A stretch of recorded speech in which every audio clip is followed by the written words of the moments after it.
पन्नपुर नाम के एक गांव में शादी चल रही होती है। वाह, मजा आ गया फूफा जी। शादी में क्या खाना बना है, बाराती तो उंगलियां चाटते रह जाएंगे। हाँ, तुमने सही कहा, पनीर की सब्जी का तो कोई जवाब ही नहीं। दूसरी तरफ पंडित जी फेरों की तैयारी कर रहे होते हैं कि तभी वहाँ एक चुड़ैल आ जाती है। अरे मर गया रे, ये चुड़ैल यहाँ क्या कर रही है? अरे दिवाकर जी, ये आपकी कौन सी रिश्तेदार है? अरे मुझे क्या पता, क्यों भाग्यवान, कहीं ये तुम्हारे मायके से तो नहीं आई है?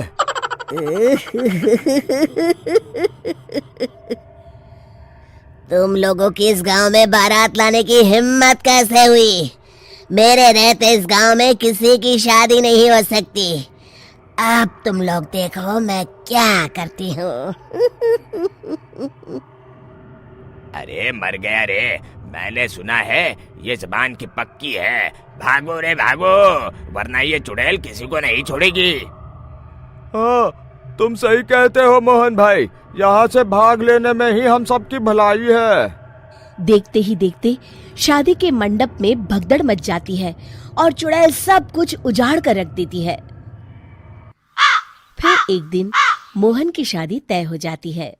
अरे भाई, अगले हफ्ते मेरी शादी तय हो गई है, लेकिन इस चुड़ैल की दहशत के मारे तो मेरे हाथ पैर कांप रहे हैं। अरे मोहन, तुम्हारा दिमाग तो खराब नहीं हो गया?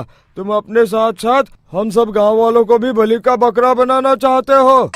उस चुड़ैल के रहते तुमने अपनी शादी के बारे में सोच भी कैसे लिया? देखो गोपाल, डर तो मुझे भी लग रहा है, लेकिन उस चुड़ैल के डर से मैं जिंदगी भर कुंवारा तो नहीं रह सकता।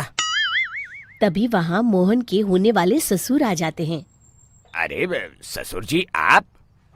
देखो, अब तक मैं तुम्हारा ससुर बना नहीं हूँ और शायद बनूंगा भी नहीं। ये आप क्या कह रहे हैं? मैंने तो शादी का कोड भी सिलवा लिया है। मैं अपनी बेटी की शादी किसी अच्छे गांव में कराना चाहता हूँ। तुम्हारा गांव तो भूतिया गांव है।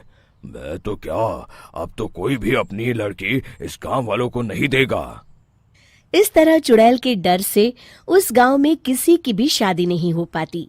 फिर एक दिन गांव के जमींदार अपनी बेटी की शादी करने का विचार करते हैं, लेकिन चुड़ैल के डर से उनकी भी हिम्मत जवाब दे देती है। अगर मेरी बेटी की शादी तय समय से नहीं हुई तो मेरी नाक कट जाएगी। मुझे कुछ करना ही होगा। एक सलाहकार के कहने पर जमींदार काशी से एक बहुत ही नामी तांत्रिक को अपने घर बुलवाते हैं, जो भूत चुड़ैल को पकड़ने में माहिर माना जाता था। जमींदार साहब, आप चिंता मत करिए। इस गांव की सीमा में प्रवेश करते ही मुझे उस चुड़ैल के बारे में सब पता चल गया था। आप उसे जल्दी से जल्दी कैद कर लीजिए ताकि मैं अपनी बेटी की शादी कर सकूं। जब वो चुड़ैल एक इंसान थी, तब ठीक उसकी शादी करने वाले दिन ही उसकी और उसके होने वाले पति की एक दुर्घटना में मौत हो गई थी। उसका होने वाला पति आज भी भूत बनकर जंगल में भटकता है।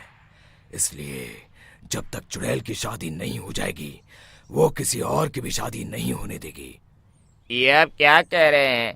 अगर वो भूत भी हमारे गांव में आ गया, तब हमारा क्या होगा? ये आदमी बीच में बहुत बोलता है, इसे बाहर निकालो।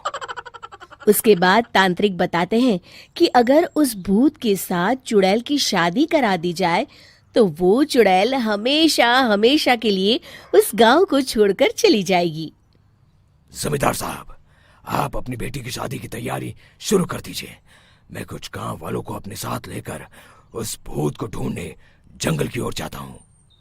इस तरह जमींदार निश्चित होकर अपनी बेटी की शादी करवाने लगते हैं, लेकिन तभी वहाँ चुड़ैल आ जाती है। मैंने तुम गांव वालों को समझाया था ना कि इस गांव में कभी कोई शादी नहीं करेगा। लगता है तुम लोग मुझे हल्के में ले रहे हो। चुड़ैल जमींदार की बेटी को उठा लेती है।